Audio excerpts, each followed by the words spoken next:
Hi, this is Nicholas Kerr, head coach of the Santa Cruz Warriors, and you're listening to Jim on Base. Welcome back to another episode of the Jim on Base show, and we're back with Nicholas Kerr, and it's good to see you again. You're getting ready for round two, right? Second season as a head coach. Second year head coach, fourth year as an assistant, or fourth year total with this team, so yeah, excited to get going. And I'm curious, do things kind of change? I mean, last year was your first year as the head coach, so do your goals change or just more eased into it this time? Or the goals definitely are always the same. You want to help some of these guys make the NBA, help everyone become a better player, get to a higher level, and hope that turns into wins. I think what changes every year is the people that are involved and maybe a little bit of not the process itself, but the details of how you help some of these guys, because everyone's got different skill set.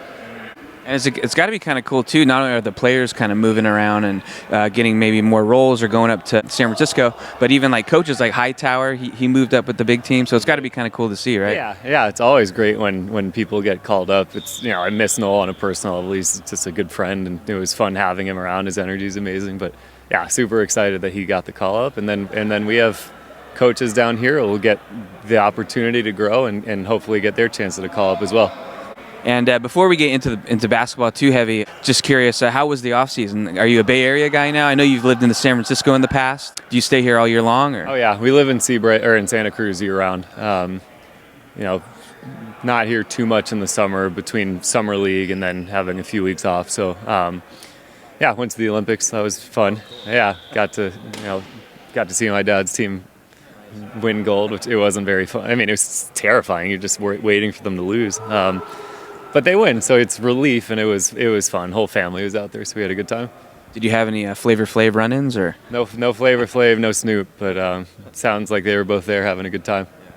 Well, last time I spoke to you too, your daughter, I think it was 10 months. So is she almost 2 now, or? Yeah, so it means she's 22 months. Yeah, right in the thick of it. Yeah, she's a terrible 2 already, but she's the sweetest. You just sometimes you get tantrums out of nowhere for nothing, for no reason at all. So, but no, it's great. Love being her dad. Love being a dad. And how's your brother? I had to check in because I know you said he was trying to get into the Hollywood world, like screenwriting maybe? Yeah, he worked on the show Mr. Throwback. It was on Peacock. He's on something else right now. I don't think they have a name yet. But yeah, he's slowly but surely, trying to become a writer, and he's gotten, I think he's been a writer's assistant, and I don't know what the next title would be, but he's just trying to work his way up. And when it comes to your hobbies, usually I ask everyone when they come on, like, who was your first concert? And last time we spoke, going to the Greek Theater, I think you saw Leon Bridges. Yeah. But I forgot to ask you, who was your first show? Do you remember? Oh yeah, my first show was Backstreet Boys. I was 5 years old, San Antonio. So that would have been like 1999. Maybe I was 6, whatever. But yeah, like right in the heat of the boy band movement. So that's the first one. And speaking of like players and coaches going up and down, it's kind of like baseball. So I know you're a Cubs fan. Yeah. Did you go to any Cubs games this offseason, or? I went. Yeah, I came when they were in SF. Went up for one of those games, and it wasn't a very remarkable year for them.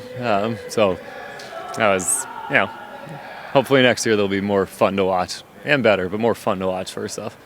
And one thing I thought was cool was being able to take in your first game, and I saw your first win as a coach last year, and your dad was in the crowd, and I met a Bachelor alumni, Thomas Jacobs. Yeah. So how do you guys know each other? Oh, I played college basketball with Thomas. Thomas is one of my best friends. And then we played against each other in high school because we're both from San Diego. Yeah, college teammates, college roommates. Obviously kept in touch throughout all of it. And then COVID hit, and he was bored and wanted to go on The Bachelor, and it's changed his life. So you're both doing the dad life. Yeah, he had a kid. He hadn't seen the show, and we told him rule 1 was do not say you want to be The Bachelor, and he couldn't follow rule 1. So it worked out for him though. And I saw you went to Torrey Pines High School, I think, right? So do you have to have a good golf swing to get in there? Or? Oh man, I did get to play Torrey as like a local card in Twilight rounds back then. Were like $35. It was an unbelievable deal. But no, I'm not very good at golf. I've broken 90 once, so that was really exciting. But no, just never. I didn't really get into it till honestly COVID. But no, my golf game isn't suited for Torrey Pines.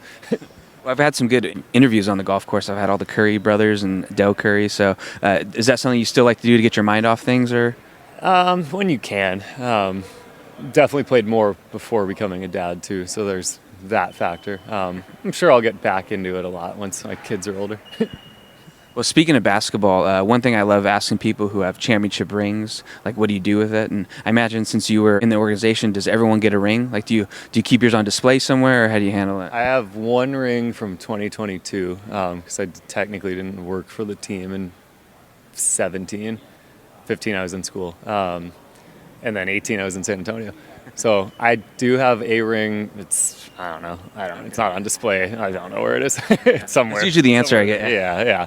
It's the memory that you cherish. It's not the physical ring part of it. And being a coach now makes me wonder, like, when you're younger, maybe as you age, you kind of realize what your parents say. Maybe they were right after all. So as a coach, does anything come full circle since you used to play? Sure, yeah. There's some things, but there's also, I think the game evolves, and what works now may have not worked 10 years ago and vice versa. So, some things have come full circle, but a lot, I think the game is just different from even when I played in college 10 years ago. And there's huge differences in this game versus high school and college. So, yeah. Well, Nick, it's great to see you again. Thanks for coming on the show, and looking forward to coming to some games and rooting you guys on. Sounds good. Appreciate you for having me.